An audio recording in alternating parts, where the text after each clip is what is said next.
Туған жерім ұлылықтың тұғыры. Осындай атаумен Шыңғырлау ауданында әдеби кеш өтті. Кеште жас ақындар өз өнерлерін ортаға салып, аға буын тағылымды әңгімелер айтты.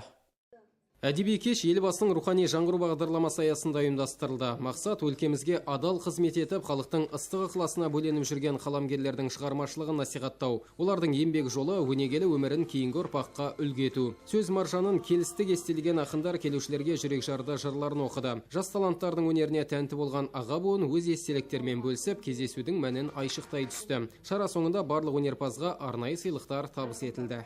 Көптеген тақырыптарда, туған жер тақырыбында, лирикалық тақырыпта, анаға деген махаббатқа арналған, елге арналған өлеңдер жазумен айналысамыз. Аталмыш кеште біздер өзіміздің өлеңдерімізді оқыдық, келген оқырмандардың әдемі сұрақтарына жауап бердік. Жалпы өлеңмен өрілген, әнмен әсемделген керемет әсерлі кеш өтті деп есептеймін.